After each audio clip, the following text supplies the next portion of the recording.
estamos con una gran amiga, con Edurne Pasaban, que celebra ya mañana su cumpleaños de los 14 miles, ¿no? Han pasado 10 años, Edurne, desde 10 aquellos años. 14 miles, desde, bueno, aquellos momentos que también yo marché a Nepal para estar allí contigo Mm. y, y lo primero, Edurne, ¿cómo es la Edurne de hoy y la Edurne de hace 10 años?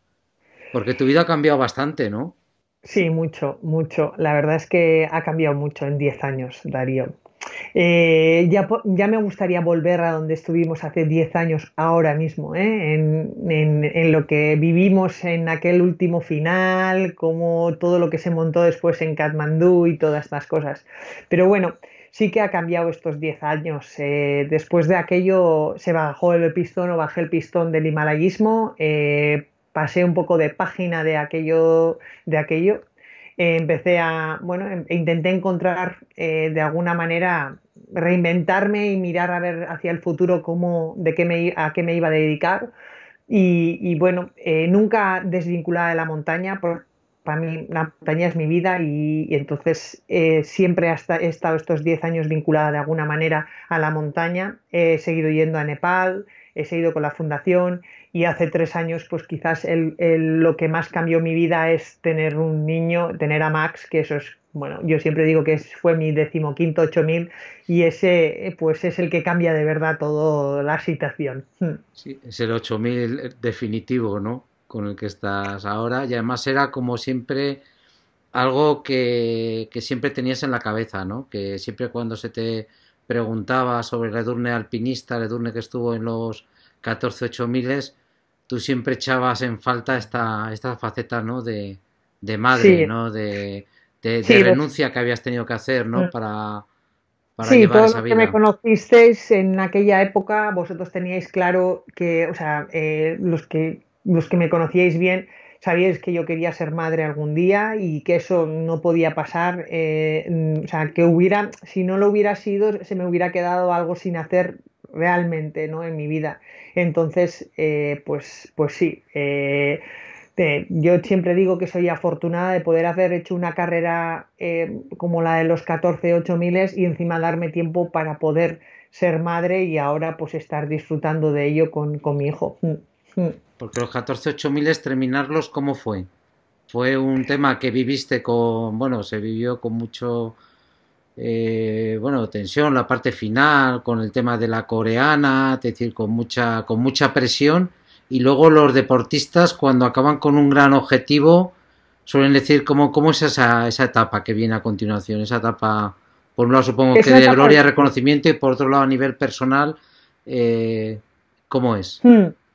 Es una etapa muy difícil, es una etapa como, bueno, que entras en un agujero. Y en un agujero que te da vértigo porque durante mucho tiempo en tu vida tú te has dedicado a lo que sabías hacer y para nosotros era ir al Himalaya. Teníamos una lista de 14 montañas de 8.000 metros y íbamos quitando esas de la lista, ¿no? Al principio, cuando empiezas a escalar, quieres quitar esas lo antes posible, ¿no? Quieres que, venga, hagamos el taula y a ver si hacemos pum, pum, pum. A medida que iba llegando al final, te dabas cuenta que te quedaban dos y bueno, si no hubiera habido esa carrera de los 14 miles y que teníamos o que queríamos ser los primeros, pues no me hubiera importado que se alargara un poco más, ¿no? Y cuando bajé del Shisha Pagma, cuando estábamos hablando de esa situación, a mí si en aquel momento me hubieran dicho, mira, han salido otros 2 8 miles y hay que hacerlos, diría, qué bien, ya está, la solución, 2 8 miles más, ¿no? Pero no era así. Entonces, es difícil luego reinventarte. Es verdad, o sea, podía seguir en la montaña y sigo vinculada a Nepal, he ido a Nepal, he hecho cosas allí y estas cosas, ¿no? Pero bueno, obviamente no tienen la misma notoriedad y no daban para vivir de aquello como los 14 8 miles. Entonces yo me tenía que reinventar y bueno, pues no, o sea, le pasa yo creo que a todo deportista, a las personas que se jubilan también les puede pasar esto porque toda Hmm. tu vida has estado haciendo lo mismo y de repente pues tienes que hacer otra cosa.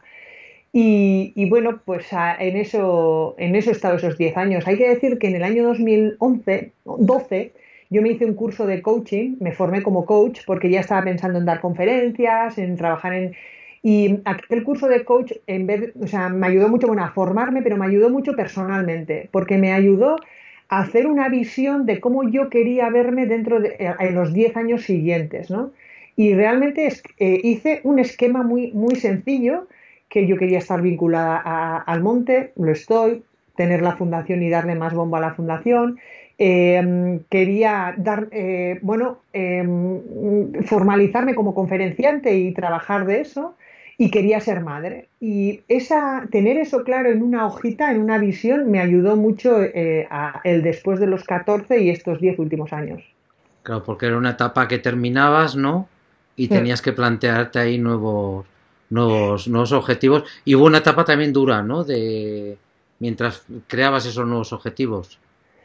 Sí, ha habido momentos en estos 10 años que han sido difíciles porque, bueno, pues porque no es fácil empezar de nuevo de cero, y más cuando ya tienes una edad como la que yo, bueno, yo tenía 36 años, yo quería ser madre. Bueno, tenías que empezar tengo que encontrar al padre en hijo, lo primero, y eso tampoco no salen de debajo de las piedras. Y claro, primero eso. Y luego es verdad que una mujer, o sea, es obvio, o sea, las mujeres a partir de unas edades no somos tan fértiles, y aquel sueño que tienes pues no se hace así tan fácil. Entonces, lo que es el 8000 de tener a Max ha sido un 8000 difícil, que muchas mujeres pues sufren mucho en esa situación, y yo también he tenido que pasar por eso. Y tú sentiste siempre que durante tus 14 8000 tenías que renunciar mucho a esta parte tuya, ¿no? Mucho. Siempre, Sí. siempre es algo que... Yo, Yo sentía que por qué no ellos tenían que... O sea, nosotros, la gente que escaló conmigo, todos tenían hijos. Juanito tenía hijos, Juan Vallejo tenía hijos, Ferracuti tenía hijos, todos tenían hijos. Menos yo, o sea, menos yo. Y además daban por hecho que yo no, o sea, yo pues nada, o sea, y además, o sea, entiendo que hubiera sido diferente. Yo en el año, cuando tenía 31 años, por ahí por el año 2006, que me emperré y que caí en la depresión, y que esto todo me pesaba mucho porque veía a mi alrededor que lo tenía todo el mundo, si hubiera tenido en ese momento, Darío, no hubiera terminado los 14. Seguro que no hubiera terminado, porque ahora veo con un niño el riesgo lo mido diferente.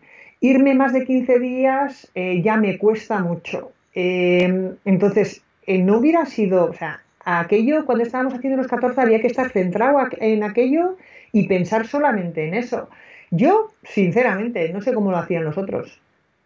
Si la mujer paga un precio muy alto por esto, ¿no? Es incompatible prácticamente la Hmm. maternidad y el deporte de alto nivel. Bueno, ha habido alpinistas que lo han hecho, Alison Hargreaves, pero todos Pero hemos la visto, única, sí, mira, Chantal Maudit, que esta semana pasada se era el cumplían creo aniversario 25 de su años, que desaparición, sí. era aniversario, no tuvo madre, o no fue madre. Wanda Ruskevich. Y luego de las últimas que han estado en mi época, es que ninguna, no Gerlinde, no Nieves, Miso está perdida, no lo sé, igual ha tenido hijos, no lo sabemos, pero nadie tenía en esto, nadie de los que escalábamos cuando yo estaba. La única Allison bueno, nos predeció un poco antes a nosotros, sí. Sí, Sí, sí, yo sí, recuerdo además una conversación contigo, con Catherine de Estivel, sí, ¿te acuerdas? sí. En la que hablamos de Mi- este tema, sí, ¿te acuerdas tú de esta conversación? Catherine, mira, esto fue en Torelló, Ujú. y me acuerdo perfectamente, o sea, Catherine es la persona que más me enfocó en esto. Yo entonces estaba como súper el niño, y Catherine, su hijo entonces creo que tenía 8 años o una cosa así cuando tuvimos esta conversación. Y me acuerdo perfectamente que Catherine me dijo, yo más de 15 días no puedo estar fuera de casa ahora, y encima el riesgo Catherine de Cibel, lo mido diferente. Y eso se me quedó. Y aquello fue como un clic que me dijo, o sea, si esta tía te está diciendo esto, escúchala. Sí, sí, Catherine tomó esta decisión de ella cuando, desde el momento que fue madre, eh, dejó al primo, pero lo dejó con una alegría total, o sea, no como un sacrificio, no como un esfuerzo, sino convencida de que era lo que le apetecía, la época que le apetecía vivir, ¿no? Y luego también viendo los riesgos del alpinismo, ¿no? Viendo lo que le había ocurrido a Alison Hargreaves, viendo lo que le había pasado a otras mujeres alpinistas, el caso de Wanda Rutievich, etcétera, etcétera. Es un terreno muy peligroso en el que corres muchas posibilidades de dejar huérfano a tu A hijo, tu ¿no? hijo. Sí, sí, sí, sí. Y yo de verdad que ella me ayudó mucho en tomar esa decisión. Y yo ahora le entiendo perfectamente porque, o sea, ella era una fanática, era es un número uno, un referente para todas nosotras, pero que una persona como ella, que un hijo le haga tomar esa decisión con esa tranquilidad y con esa paz, dices, es algo bueno. Y a mí no me cuesta. Echo de menos, claro que echo de menos ir al Himalaya. Claro que me dan envidia cuando veo compañeros que van ahora, cuando Ferran estuvo, cuando Alex, cuando Carlos Soria está yendo. O sea, veo y les sigo, pero y tengo envidia. A veces me teletransportaría a esa situación, pero también soy feliz con lo que tengo. Mm. Sí, aparte del tiempo que pasas fuera, alejado de tu hijo, es el riesgo, ¿no? Que es un Sí, deporte peligroso, ¿no? Que, bueno, tú lo has vivido de cerca y que hay sí. muchas posibilidades de, bueno, no muchas, pero que siempre hay posibilidades de no volver. De- eso es. Y cuando los niños son pequeños, difícilmente entenderían por qué, ¿no? Por qué se va su madre y luego no viene, ¿no? Entonces, eh, sí, los riesgos es verdad que nos puede pasar cualquier cosa en cualquier sitio, ¿eh? Pero bueno, pues ahora mismo pues, estamos para no comprar más boletos de los que tenemos ya. Sí, es un poco lo que ha hecho, mira, ahora Denis Orozco, ¿no? Que Sí, ha sí, tomado sí, la un tío como decisión. Denis. Si una persona como Denis ha tenido muy claro que hay un momento que o paras o el mismo Sí, Messner, ¿no? El mismo Messner cuando sí, terminó los porque 14 hay un 8 momento miles. que cada vez tú mismo eres más exigente contigo mismo, ¿no? Y personas como Denis, como Messner, que al final el reto que te llama, el próximo reto, como es gente que va a retos límites y muy punteros, donde el riesgo es muy elevado. Entonces, cuando tú consigues uno de estos retos o uno de estos objetivos, el próximo tiene que ser más grande que el que has hecho anteriormente. Entonces, si no un día no pones la barrera de decir ya no paso de este, se terminó, es muy, o sea, para mí lo de Denis es con mucha cabeza, de decir, luego nos puede pasar cualquier cosa, mira dónde han quedado gente como por ejemplo, pues, no sé, Uriestek, por ejemplo. haciendo de guía. Sí, haciendo de guía, luego han muerto pues un montón de alpinistas que no esperaríamos que Sí, en los Loretan, Alpes de guías. Loretan mismo Loretan, por en una ejemplo, vía mira muy... Loretan, en una vía haciendo de guía, en una vía muy normal, ¿no? Pero es verdad que, bueno, si tú eres consciente de que hasta aquí hemos llegado, pues es la cosa con más cabeza que puedes hacer. Y si tú miras atrás a tus 14 8 miles, ¿hay alguno del que tengas un recuerdo más especial? No, de todos tengo. Es que han sido como en épocas muy diferentes. El otro día los analizaba un poco, ¿no? Al principio son los 8000 que fui con el club de montaña, esos inicios con Silvio, con Mario Merelli, bueno, cuando ellos me forman un poco en el himalayismo, luego doy el paso en Al filo de lo imposible. O sea, fueron momentos diferentes, pero todos han sido súper intensos y muy bonitos, ¿no? Y luego ya un poco ya cuando entramos en la recta final de los 14. Siempre más o menos alrededor mía ha habido siempre la misma gente y entonces he tenido mucha suerte de tener gente muy buena al lado y muy buenos amigos, que me he divertido mucho con ellos. Entonces, cada 8000 tiene su historia y su movida, sí. Mm. Sí, han sido diferentes Edurnes, ¿no? La Edurne jovencita que empezó a ir al Himalaya, luego la Mm. Edurne de Alfilo, ahí Exacto. rodeada de estos personajes, con Sí, sí, sí. Juanito, que bueno, que te Sí, protegía como, como si fuera sí, su... sí, sí, el otro día lo hablábamos esto con Juanito, decíamos, no, no, si vosotros lo que hacíais erais ahí estar como leones alrededor mía y protegerme como que no vendría nadie a nuestra tienda a molestarnos y a echarme los tejos ni nada de todo esto. O sea, sí, sí, esa época de Alfilo fue muy bonita, muy bonita. Y luego la Mm. parte final, que fue la parte en la que coges ya el liderazgo tú de terminar los Los 14.000, que 14. ya organizas tus expediciones, tus grupos Mm. y... Esa fue igual una parte la de más presión, no solamente porque estábamos al final, ¿eh? Porque luego ya tienes que empezar, o sea, al filo ibas y había un poco toda una infraestructura montada, no te tenías que preocupar tanto de buscar económicamente el dinero, pum, y estas cosas. Y luego al final, pues te requería muchas cosas, la presión de estar al final, la presión de tener unos sponsors, la presión de tener que terminar y ser los primeros, eso, bueno, menos mal que es al final y es cuando más experiencia tienes y cuando eres capaz de quitarle peso a otras cosas, ¿no? Sí, porque además Entonces, esta bueno, parte final fue por días, que Miso eh, estaba en el Annapurna, tú estabas en el Sisapagma y era una presión... bueno, aquel año fue, o sea, nosotros en el año 2010, o sea, claro, mañana, o sea, celebramos el Shisha Papa como último 8000, pero no iba a ser el último, el Annapurna iba a ser el último. Nosotros el plan teníamos era ir a mediados de febrero al Shisha Pagma y venir con la aclimatación suficiente del Shisha Pagma para entrar a la Annapurna y hacerlo más rápido, porque todos sabíamos que la Annapurna es una montaña, cuanto menos tiempo estés dentro, mejor, es una montaña peligrosa y hay un cono entre el campo 2 y el campo 3 que es bueno, un sitio donde tienes que pasar muy poco tiempo. Entonces nosotros habíamos hecho la estrategia de decir, mira, vamos al Shisha, venimos aclimatados y ya tenemos que pasar una vez solamente por ese sitio. Total, que nosotros salíamos un lunes, me acuerdo perfectamente. El jueves, pero el jueves cuando íbamos a dar la rueda de prensa de adiós, nos vamos, nos llaman de Nepal y que el Tíbet, o sea, China ha cerrado las fronteras y no nos deja ir al Shisha Pagma. Entonces es como, ¿cómo? Y en cuestión de horas tenemos que darle la vuelta a todo y decir, pues primero vamos a la Annapurna y luego vamos al Shisha Pagma. Pero es que además teníamos mandado el cargo, primero teníamos mandado las cosas del Shisha, los de la Annapurna venían luego después, o sea, tuvimos que hacer un cambio ahí, ya empezó todo torcido. Y por eso fuimos al principio y fuimos a mediados de febrero el del año 2010 a la Annapurna primero y luego el Shisha Pagma se quedó para el último 8000. Y además en Annapurna coincides con Miso, con lo cual ya la presión es total. Miso aparte lleva a su alrededor un tema Un mediático séquito ahí.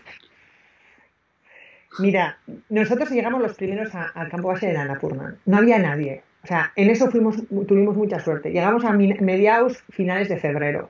Encontrarte en la Annapurna puro, sin nadie, que hasta el campamento 3, hasta pasar el cuello botella, lo equipamos nosotros de cuerda y estuvimos solos, nuestro equipo en la montaña. Eso siempre dicen, y si tú le preguntas a Ferracuti, a Sier y a Alex y esto, y a Nacho, dicen qué suerte tuvimos de vivir aquello y vivir en el monte y tenerlo para nosotros.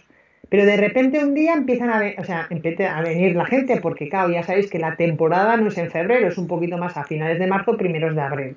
Y empieza a venir todas las expediciones y entre ellas la de los coreanos. La de las coreanas era interminable, pero de verdad era como si vendrían unos militares todos vestidos igual,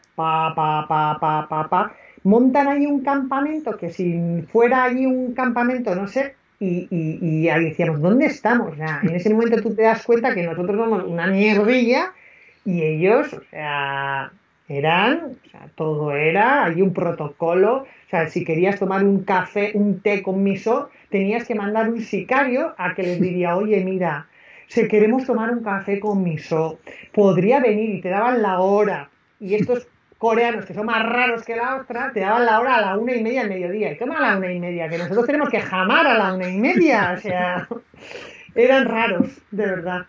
Pero bueno, estuvo bien, estuvo bien. y Pero sí vosotros... que teníamos presión porque ellos, bueno, pues a ella teóricamente solo le quedaba la Annapurna. Y claro, nosotros teníamos que hacer el Annapurna, subir antes que ella e ir al Shisha Pagma. y bueno, pues no nos dio tiempo. Bueno, No nos dio tiempo. De hecho, nosotros fijamos 2.500 metros de cuerda en la Annapurna, subimos, bajamos y Miso se acercó a nosotros y nos dijo, oye, la cuerda y eso, y le dijimos, mira, te la hemos dejado allí, úsala, si quieres sube. Esto fue así. Y nosotros nos fuimos al Shisha. Lo que pasa es que bueno, pues ella ya estaba en el campamento base de la Annapurna, nosotros teníamos que ir al Tíbet, teníamos que hacer muchas cosas y bueno, pues eso le dio que terminó ella antes que yo, teóricamente. sí, pero eso metía una presión enorme, pero fíjate, también es lo bonito del alpinismo, ¿no? Que en cualquier otro deporte de competición, eh, eh, quien sea hubiera bajado y hubiera desequipado la ruta, ¿no? Porque Mm, a tu adversaria histórica le estabas más dejando directa. la ruta equipada, con lo cual, bueno, las posibilidades de que es un trabajo enorme, ¿no? El que le facilitas, ¿no?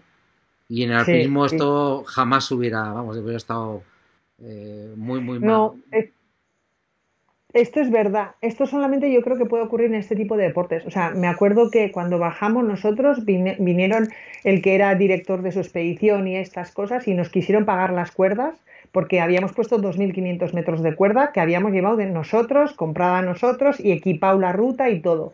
Y nosotros le dijimos que no queríamos ni el dinero ni que la cuerda se quedaba allí y que subiera. Y es verdad, o sea, es un poco también la ética del alpinismo, ¿no? O sea, había más expediciones allí, quitar la cuerda, pues no, no hubiera estado bien, creo. Oye, fue allí además donde luego lo investigamos mucho y es otra historia, el tema de por qué Miso no había subido al Canchenjunga, pero fue ahí donde nace la historia, ¿no? Porque Alex Chicón, que forma parte de vuestra expedición y que además le apodabais, creo que era Cocinitas o algo Sí, así, ¿no? Porque siempre estaba fisgoneando, ¿no? siempre pisconeando, tío, en todas las cocinas ahí, el cocinillas, le decíamos, porque siempre venía con una información. ¿Y tú de dónde sabes? No, porque he estado con un Sherpa que es amigo de no sé quién y no sé cuántos. Y vale, vale, vale, vale, le decíamos. Bueno, a ver, ¿qué cuentas? Sí, Y sí, fue, sí. fue precisamente Alex a quien los Serpas le contaron por primera vez que Miso no había subido a la cima del Canchenjunga, ¿no? En una de estas tertulias de cocina. Sí, de cocina. Pues eso, para algo valía Alex, para que traería esa información tac, de detrás. Sí, uno de los Sherpas, que él se llevaba muy bien con los Sherpas por su, bueno, por su forma de ser y estas cosas, le dijo que Miso no había subido al Kanchenjunga y que aquello no era, o sea, y es verdad, o sea, bueno, ya se rumoreaba, pero cuando ya los Sherpas te lo dicen pues es entonces luego ya cuando empieza todo un poco, toda esta investigación que gracias a ti, Darío, creo que ahí hiciste un trabajo una pasada en creer en mí y en mojarte a un poco a desengranar todo aquel engranaje que era una mentira, creo yo. Sí, bueno, ya sabes cómo fue, que fui cuando hiciste los 14 8000, fui allí a Nepal, estuve cuando tuviste el encuentro con tus padres, luego en Sí, Kamandú, que fue, bueno, con tus padres fue bellísimo, luego en Kamandú, aquella fiesta en el hotel, que parecía una fiesta de sí. estas de película de James Bond, y como en esta fiesta, pues se me acerca un serpa y me dice que es uno de los serpas de Miso y que no ha subido a la cima y que me lo quiere contar.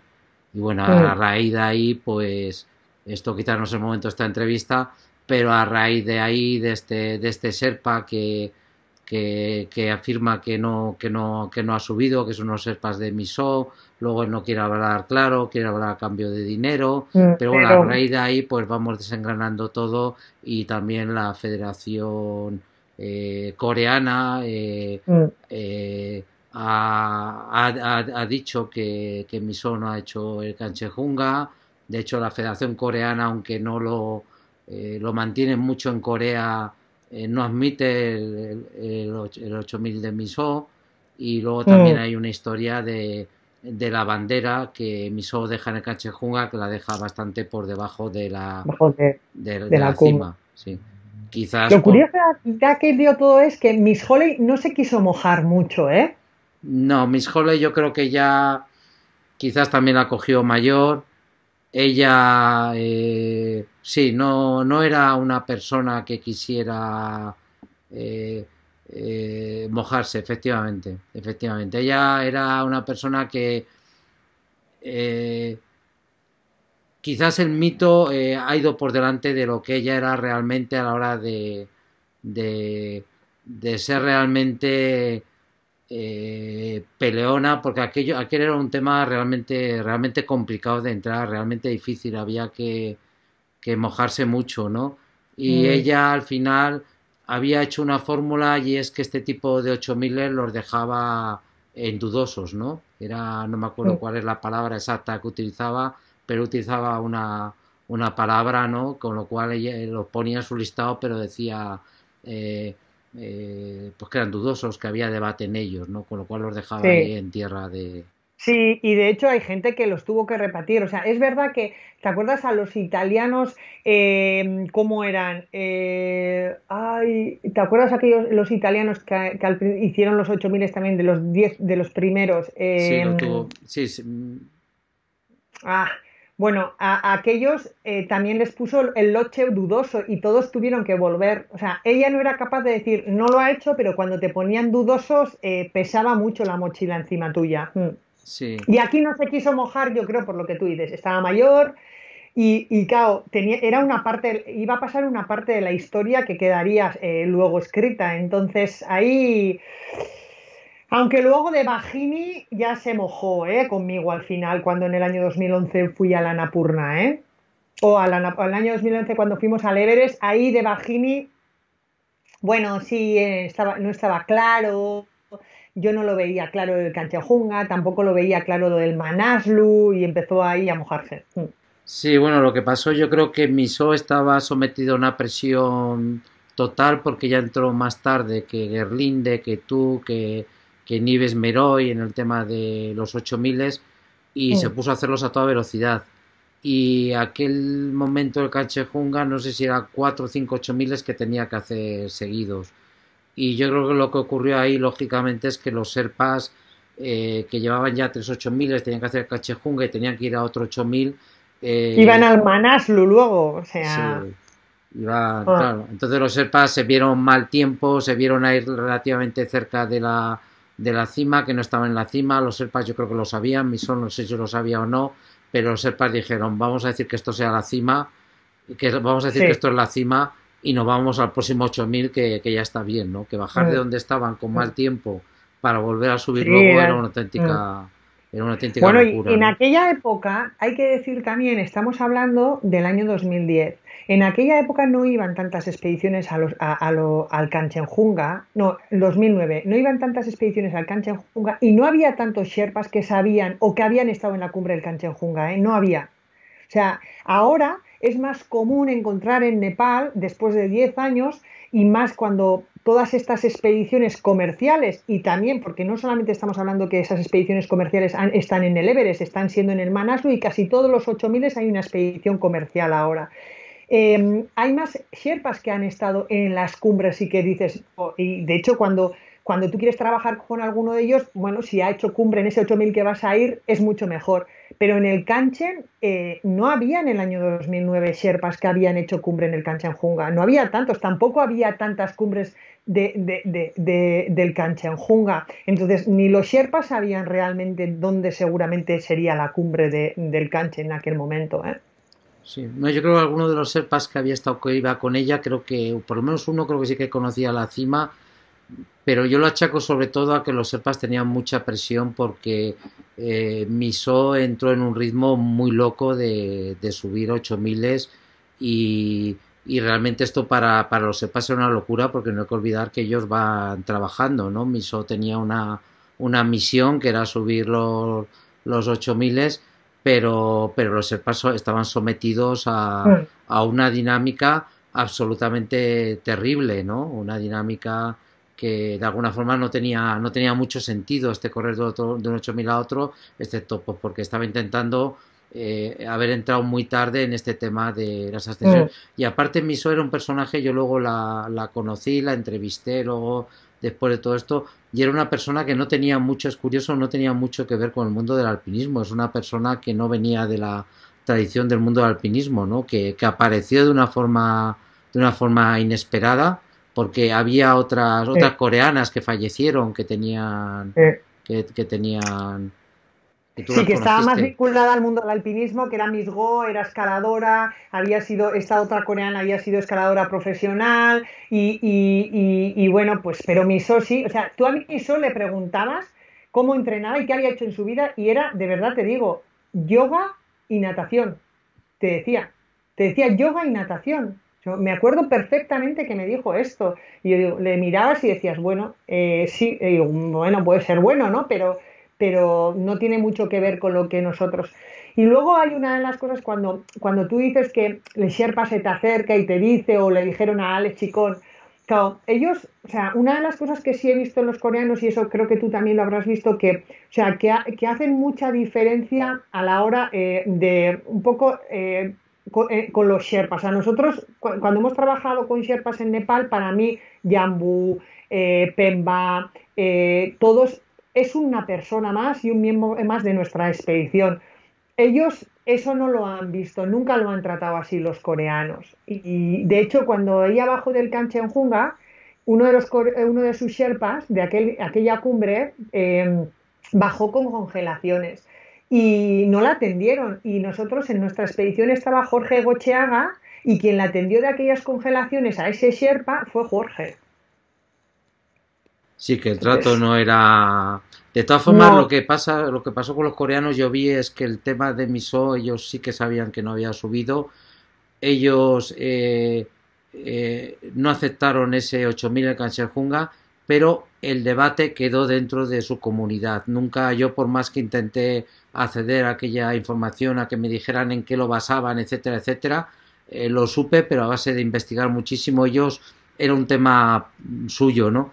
Y los serpas pasaban lo mismo, los serpas sabían que no había subido al Kanchenjunga, pero los serpas se mueven, pues, tú sabes mejor que yo, por familia, las familias trabajan para empresas, trabajan en grupos, dependían también mucho de empresas coreanas, y entonces ellos sabían lo que había ocurrido, pero era algo que no no, trascendía no les fuera. convenía decir, porque lo que tú dices, o sea, normalmente, eh, un, o sea, nosotros toda la vida, el cocinero y dos sherpas eran hermanos, o sea, igual estaba uno de sus sobrinos que venía de ayudante de cocina, entonces, al final, alrededor de la gente que trabaja, casi trabajas con una familia en completo, lo cual ahí hay mucho peso de perder tu trabajo y de muchas cosas, sí.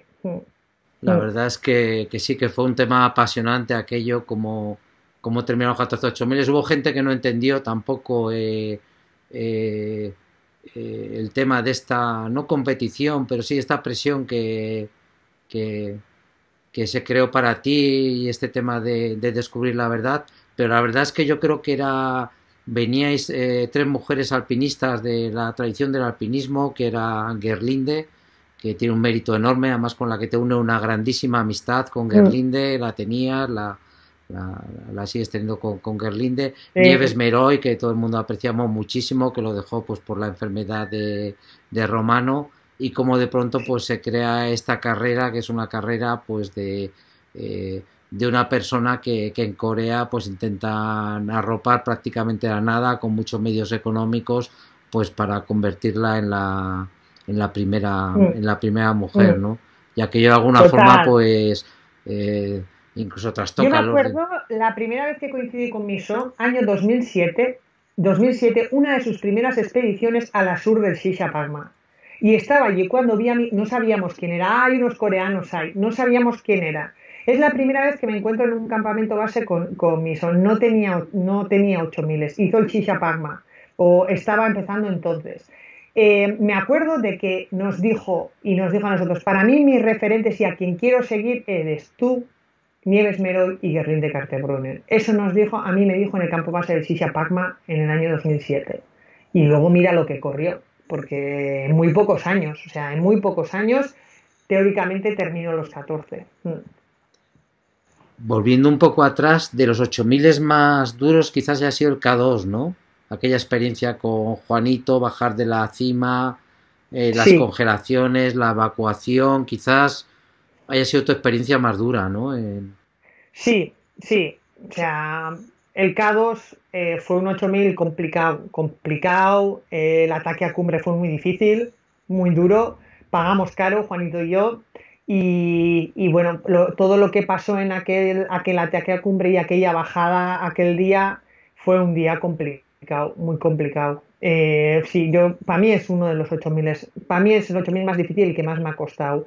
Y bueno, pues si no hubieran estado allí en aquel momento Juan Vallejo, Ferracuti y todos ellos, seguramente pues la historia hubiera terminado de otra manera o bastante mal. Mm.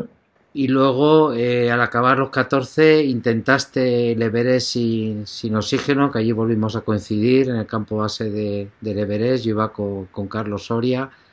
¿Y cómo recuerdas aquella expedición? Porque aquella expedición Uf, fue como mucha presión para ti. Era una expedición que organizabas tú, creabas tenía tú. mucho peso aquella expedición. Queríamos hacer un directo, un semidirecto desde el campamento base. Teníamos un programa de tele que cada semana lo que se filmaba se daba la semana bueno, un directo falso, pero era casi casi un directo. Tenía mucha responsabilidad de subir al Everest sin oxígeno, pero también junto con los sponsors y la tele, la presión era demasiado grande, ¿no? Entonces, yo viví aquello. eh, Mira, si ahora no sé cómo lo haría, lo haría de otra manera aquella expedición del año 2011 al Everest, fijo, fijo. Seguramente no haría toda aquella parafernalia de hacer el programa en directo desde allí. Lo que pasa que también exigía un poco el guión y el poder encontrar financiación para hacer aquello, ¿eh? O sea, Y luego todo aquello. hubieras diferenciado quizás proyecto alpinístico y comunicación, quizás. Sí, sí, sí, sí. Yo siempre digo que ahí hubo un error muy grande. Hubo un error porque yo no supe comunicar al equipo la importancia que tenían ambas cosas. El equipo iba con la importancia de que íbamos al Everest sin oxígeno y subir al Everest sin oxígeno, pero también no supe darles y comunicar a mi equipo con la suficiente importancia de lo importante que era filmar aquello y hacer aquel programa, porque era de donde venía pues todo lo que era el dinero y lo que sustentaba que aquella expedición fuera posible, ¿no? Y creo que yo allí por protegerlos a veces, por no comunicar todo claramente, no supe expresar muy bien a la gente lo que pasa, lo que queríamos con aquello. Y entonces, yo te soy sincera, desde el momento en el que pisamos el campamento base, ya nos íbamos para allí, yo ya veía que aquello, o sea, y quitando lo que luego pasó, que luego lo del Loche y lo de Juanito fue un extra, ¿eh? Pero ya veía que mmm, mucha suerte tenemos que tener, pero esto no cuadra, no va a salir. No estabas a gusto, ¿no? No, Con toda no, aquella. demasiado asunto, demasiado peso. Y mira que estábamos acostumbrados a hacer documentales y tener al filo, pero es muy diferente grabar como grabábamos con Al filo de lo imposible, que filmabas y sin ningún peso, luego venías aquí, editaban y montaban, o a tener el directo desde el campamento base, 3 personas de producción, esto, demasiada gente. Nosotros éramos alpinistas que nos teníamos que haber centrado en el Everest sin oxígeno. Ya, no tienes buen recuerdo de aquella expedición, ¿no? De aquella. Eh, no, la verdad es que fue como un poco penoso aquello, ¿no? Porque yo esperaba terminar los 14 miles y venga ahí, vamos al Himalaya, vamos al Everest de nuevo sin oxígeno y eso me dejó un poco agridulce todo el final. Sí, sí, sí, sí. Es como decir, "Jo, mi última expedición ha sido así, qué mierda, ¿no?" Sí, además se juntó con toda la historia con todo el tema de Juanito, ¿no? Sí, Que todo el tema del Loche y todo esto que todavía lo hizo peor y entonces ya dije yo, se acabó todo esto, se acabó, salgo de de este rollo, miro las cosas desde otra perspectiva y me dedico a otra cosa. Me dedico a otra cosa y además aquel momento hubiera sido de nuevo para caer en un agujero negro porque lo pasé muy mal después de venir del año 2011. Tenía que cuidarme porque ya tenía bueno, tenía antecedentes de depresión y de muchas cosas que al final esas cosas producen ansiedad y yo dije que, o sea, yo misma fui el que dije, me salgo de aquí. Es entonces cuando me metí en el mundo del coaching, un poco más para conocerme yo y para analizar. Y bueno, pues, y quería ver, pues, desde otro punto de vista las cosas. Con pena, pero bueno, es así. Si es que lo que pasó allí, que lo viví muy en directo, era, bueno, era el inicio de Internet, de las redes sociales, y allí se vivió muy, muy en directo lo que puede suponer esto, ¿no? Cuando desde el propio campo base, pues la gente transmite lo que va ocurriendo casi en directo, sin filtros, y todo eso genera una gran confusión, que es lo que pasó al final y es lo que Es esto, pagasteis. mira, el mayor ejemplo es esto, o sea, en el momento en el que entran ya las redes sociales, el directo tan así que era casi directo de todas las cosas, es lo que produció aquello, o sea, produjo todo aquello. O sea, seguramente en otra situación, eh, eh, 5 años antes, que no teníamos ni teléfono satélite o para hacer una llamada de teléfono satélite era tan cara que lo medías un montón, no hubiera pasado lo mismo. O sea, la tecnología nos ha traído muy buenas cosas, el poder llegar más en directo y ahora cuando están o bien Carlos Soria o Alex Chicón por ahí o cualquiera de estos alpinistas, les seguimos hasta con un race tracker, sabemos en cada momento que han desayunado en el campamento base. Eso tiene bueno porque nos acerca al público, pero si no lo sabemos cuidar pasan las cosas y el gran ejemplo del año 2011.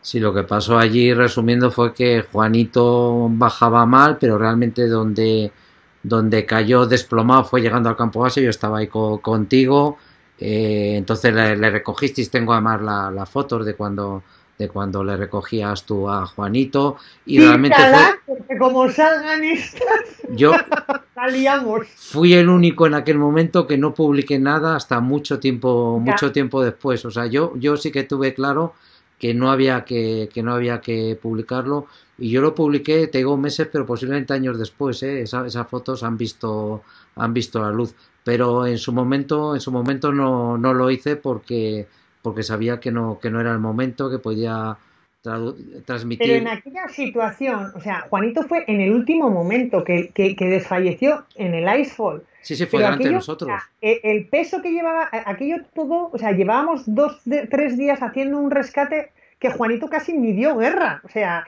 el pobre se desplomó a las puertas de llegar al campamento base, pero como era el más mediático es el que cobró, o sea, es el que cobró por todos los demás, pero si realmente tú sabes, Darío, si desgranamos bien la historia, eh, No, no, en la historia Juanito realmente de todo quizás de algunos sale todo, peor parado. no, de todo aquello que además lo vivimos tú y yo en directo, porque me llamó Lolo por el teléfono satélite bueno, que se había perdido llegando al último campamento de Lhotse. A raíz de aquello fue cuando tú con los hermanos Venegas organizas toda la operación de rescate realmente. Ahí el único que bajó por sus propios medios fue Carlos Soria, el único que bajó por sus propios medios, y Juanito fue el valor de las imágenes, ¿no? Cayó justo en el campo base delante de nosotros, y fueron estas imágenes de llegando al campo base, de luego cruzar el campo base con él, pero estas imágenes son las que dieron la vuelta en los Al medios de mundo, sí. comunicación, los que son los medios de comunicación. El mensaje que se transmitió era equivocado. Juanito se enfadó contigo, como conocemos a Juanito, sabemos cómo es Juanito, ¿no? Y, y lo bonito que tiene esto es que mañana, en este homenaje que van a participar contigo un montón de amigos, pues está ahí Juanito contigo, ¿no? Está ahí. Exacto, sí, sí, sí, está ahí conmigo y bueno, o sea, aquello fue o sea, para mí yo lo pasé muy mal después del año 2011. Yo nunca tuve el valor de ver, y no lo veré en mi vida, la rueda de prensa que dio él cuando volvió de allí, Sí, porque, ¿sabes por qué no quería ver? No por el que por por el hecho que a mí me hacía daño, que sí que me lo hacía, por no coger, o sea, yo le quería mucho a Juanito y no podía ver, o sea, eso me haría cogerle más dolor y más daño. Se termina, nos hemos discutido, pero no voy a echar, o sea, no me deis más mierda para ver porque no quiero verlo. Y de hecho, muchas veces en algún programa me lo han puesto y les digo, no me lo pongáis, no me lo pongáis porque no me hacéis ningún favor, ya está. Y eso nos hizo estar muchos años sin hablarnos. Yo durante esos años sufría un montón porque me acuerdo que coincidimos una vez, por desgracia, en el funeral de Juanjo Garra. Y bueno, hola, hola, adiós, correcto porque había mucha gente y estas cosas. Pero yo pensaba entre mí durante todos esos años, o sea, con lo que yo he vivido con Juanito, que hemos vivido, nadie se puede imaginar lo que hemos vivido. O sea, seguramente en mi vida con mi pareja pueda vivir muchas de las cosas que he vivido con Juanito y Arzábal, ¿eh? Y yo decía, y este cabrón, decía, como se muera en este momento, o sea, por algo que esto lo mato, o sea, voy allí y lo mato, o sea, porque yo sentía el peso de decir, esto no puede terminar así, ¿no? Y a veces nos cuesta hacer una llamada o que alguien dé el primer paso. Tampoco sabes cómo te... Porque claro, yo llamar a Juanito, oye Juanito, ¿sigues enfadado conmigo? Bueno, igual me podría echar, no sé, los perros encima. Entonces, como ya sabemos cómo es, pues nunca llegó eso hasta que, bueno, pues en un programa de tele pasa y gran favor que nos hizo, de verdad, gran favor que nos hicieron. Y ahora, pero si a la semana hablamos cada 2 días, el otro día me dijo que estaba haciendo no sé qué, no sé si me dijo que hacía una paella, no, me dijo que estaba haciendo sopa de pescado y me llamó para decirme que estaba haciendo sopa de pescado. Tuve que hablar con su hija el otro día para que le instalara Instagram porque no tenía Instagram y bueno, ahora ya es como antes, igual. Bueno, eso es lo bonito de nuestro deporte, ¿no? Que al final hay estos momentos, pero que luego pasan, que vas a estar rodeado de todos tus amigos, va a estar también Sebas, que ha sido una parte muy importante Importante. de tus 8000, ¿no? Sí, Eh, sí, sí. vas a tener... Pues va a estar, o sea, un poco, a ver, yo quería celebrar esto de alguna otra manera, ¿no? Bueno, pues, o con juntarnos o por lo menos invitar a mucha gente a todo el mundo que ha estado alrededor mía en todos los aspectos, en una buena comida o alguna cosa así. Pero era imposible en la situación, entonces pues decidimos hacer un encuentro digital que lo hacemos mañana y claro, si metes a a las personas que han estado, o sea, era imposible hacerlo, era imposible porque hay mucha gente que ha estado en muchas expediciones y no podíamos meter. Entonces cogí un poco historialmente, o sea, Asier por el principio, Asier mi primo por el principio, porque empecé a escalar a los 14 15 años, está Silvio Mondinelli en la conexión también, que también porque fue ahí muy hay una importante en una etapa de tu fue vida, en muchos... importante en la etapa de mi vida, en los primeros años, esto. Está el Sebas, que creo que es muy importante, ese paso al filo de lo imposible, esa visión que él tenía de meter, incorporar una mujer al equipo de al filo. Y está Juanito, que también es un poco, o sea, yo estoy en al filo porque Sebastián Álvaro quería incorporar a una mujer en el equipo de Alfilo y Juanito le dijo, pues mira, esta vasquita está bien y métela. Y fue un poco mi mentor y el que me puso ahí, ¿no? Y está Ferran Latorre, que ha sido para mí pues la persona que ha estado ahí siempre. Está Alex. Entonces sí que he querido un poco coger un poco a la gente que ha estado a mi lado pues en momentos diferentes. Sí, aparte de todo, gente que sigue vinculada al alpinismo, es curioso, ¿no? Como Alex, que Sí, empezó contigo, luego él ha tomado la alternativa, ha seguido su propio camino, eh, también muy pero interesante. Luego también Sebas, como Sebas siempre con Alfilo y sin Alfilo, siempre ha sido un un gran, referente. un referente, un gran comunicador, una persona que mejor transmite los valores de nuestro deporte. Ferran, que es un intelectual, es la persona que siempre te da esa respuesta sabia, ¿no? Sí, sí, sí, sí, sí, sí, pues sí, Que cada uno. Y luego también Ferran siguió con su camino, o sea, terminamos los dos los 14, él terminó luego, siguió escalando, sí.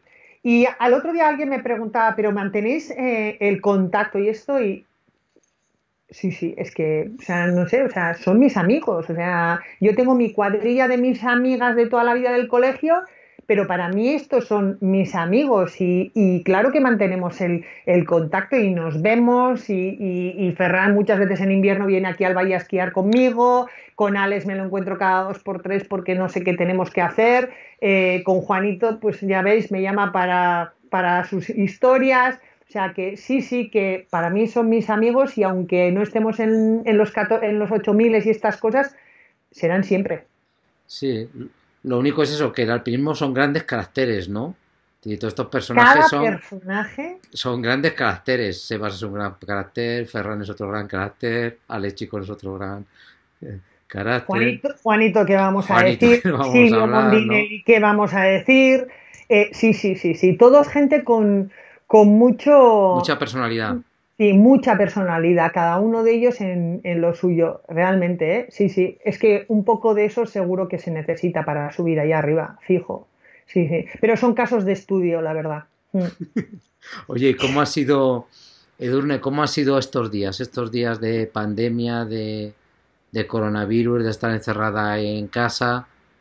Has estado allí en el Valle de Pues, Arán, creo, ¿no? Que tampoco es como sí, estar encerrado en un no, piso, ¿no?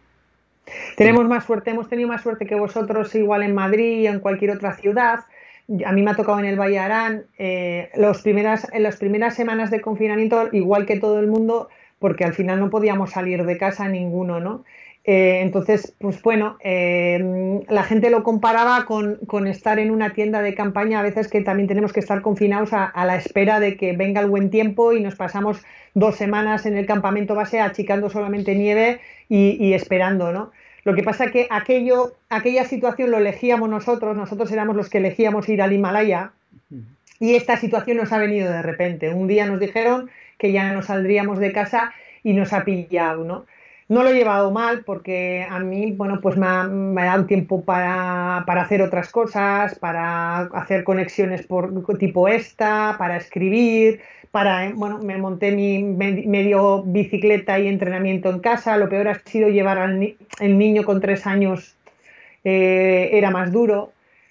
Y luego ya cuando ya hemos pasado a una fase primera, a la fase uno, pues es verdad que aquí en el Vallarán estamos mucho mejor que en cualquier otro sitio. O sea, nosotros somos menos de 5000 habitantes, lo cual podemos salir a cualquier momento y ya he ido al monte, ya he subido por aquí a algunos sitios y entonces eso ya da mucho más juego. O sea, Mm. ha sido una etapa creativa, ¿no?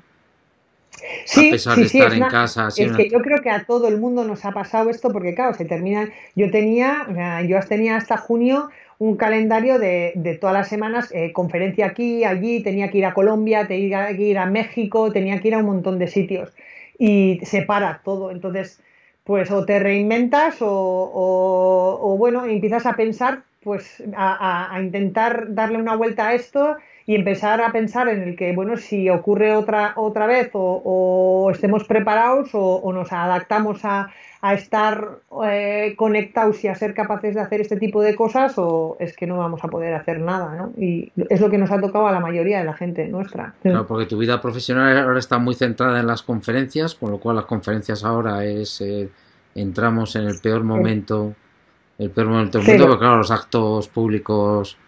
Y luego una faceta que no hemos hablado es de la compañía de guías, ¿no? Que es algo Mm. que creaste allí en Benasque, la compañía de guías, y eso supongo que sí que podréis reiniciar ahora las actividades, ¿no?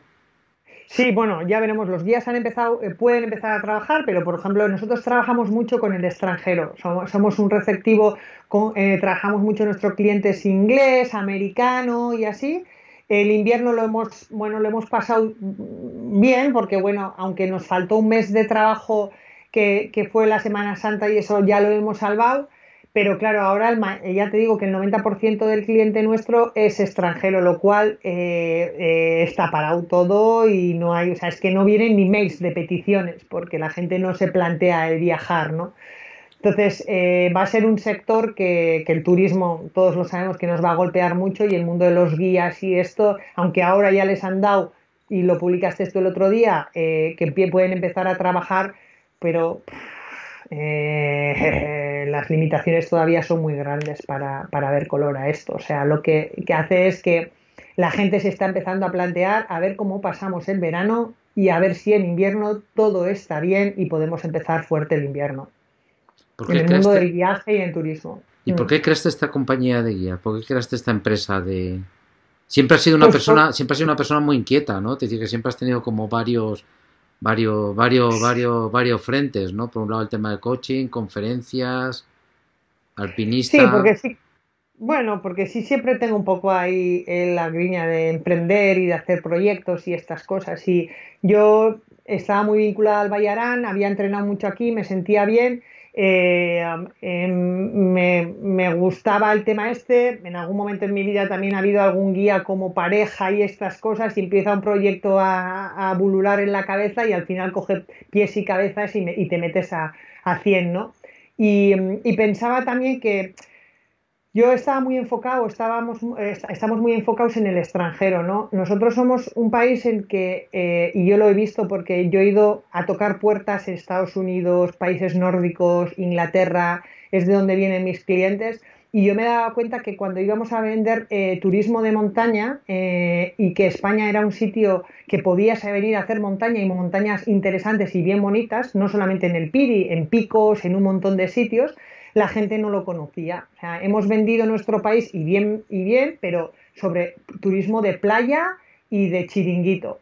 Y tenemos mucho turismo activo, mucho, que muchos países con mucho menos venderían la pera, ¿no? Entonces, mi objetivo era esto, o sea, visibilizar nuestro país también como un turismo activo y un turismo de montaña. Y cuesta un montón, porque cambiar el chip, o sea, yo me acuerdo que la primera vez que me fui a Inglaterra a vender esquí de travesía en Inglaterra, la gente me decía, pero ¿nieva en España? Te decían, y dices, sí, menudo curro que tengo para empezar de cero, de cero. Si ahora que me hablar de esto, me viene a la cabeza que la mayor tragedia quizás que has vivido en montaña ha sido además en los Pirineos, en la norte del Sí, Tayón, que cayeron ahí dos amigos tuyos, que eran, o sea, tres, tres amigos tuyos, cayeron la cordada que estaba contigo, y ha sido sí, precisamente en el Pirineo, un terreno teóricamente mucho más ahora de más. casa. Sí, sí, un terreno que controlamos, o sea, donde el mayor accidente ha pasado aquí. Entonces, que tenemos un territorio que ni lo conocemos y que da unas posibilidades increíbles, increíbles. Entonces, que tampoco, o sea, que siempre solamente hablamos de que sí, que los Alpes nos gusta a todos un montón, pero que aquí tenemos muchas cosas y creo que nos lo tenemos que creer para poder ofrecerlo. Y la espinita que te quedará quizás es el Everest, ¿no? La única montaña que hiciste con oxígeno también fue tu primer 8000. Sí, Te dice que al me estudiar queda la esa historia espina tuya clavada, también hay sí. que darse cuenta de que, bueno, no hiciste todos los 8000 sin oxígeno, pero aquel fue tu primer 8000. Sí, sí, sí.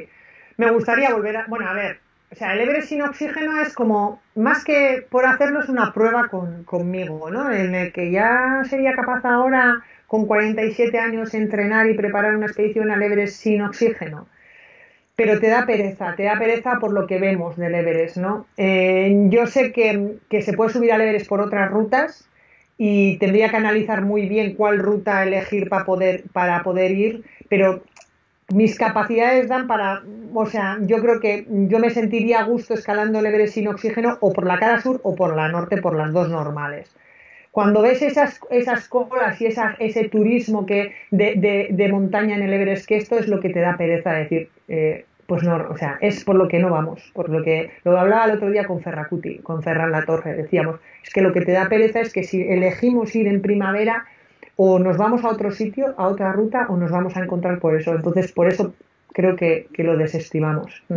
A mí lo que siempre me gustaba de tus 8000, tú lo sabes, era la estampita de tu abuela, ¿no?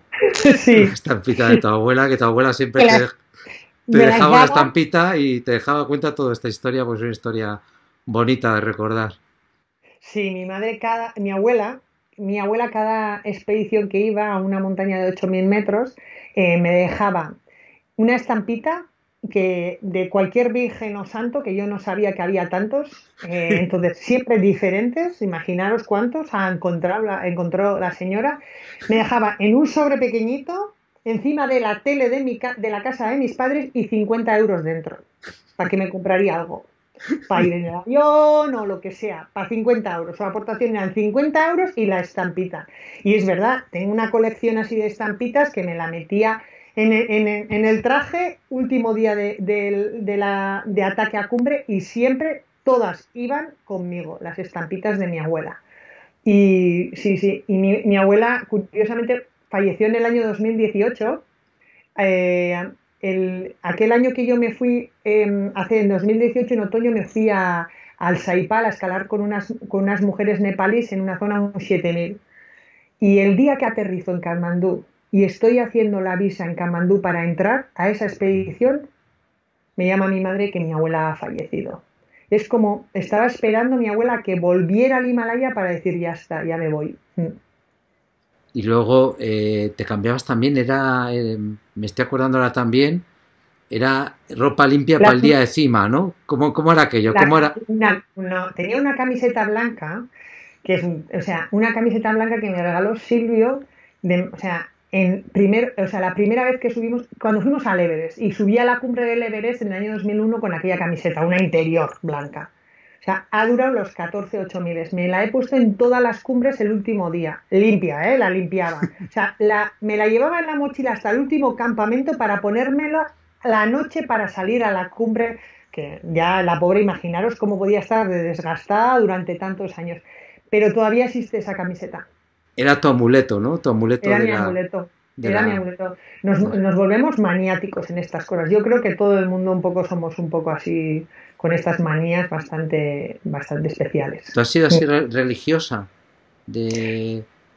No, es- no, a ver, mi abuela, ya ves, y me daba las estampitas y las llevaba porque me llevaba mi abuela, y tampoco, es verdad que sí que, a ver, cuando necesitabas algo, cuando te has encontrado cuando me he encontrado en momentos complicados, complicados de verdad, que dices de esta no sé si vamos a salir, sí que pides a algo o a alguien, no sabes a quién, pero yo siempre digo que en muchos de los 8000 que he estado me he acordado y creo que me han ayudado esos amigos que se han ido. Yo en Annapurna le decía al niño aquí, tú Ochoa, cuídame aquí. O sea, sí que yo creo que algo espiritual sí que hay y que de algo ya me he ligado, sí. O sea, que en esos momentos difíciles de quien te acordabas era de los amigos que habían partido, Sí, sí, que ya no sí, estaban y tal. que no estaban allí, sí. Porque con Iñaki compartiste expediciones.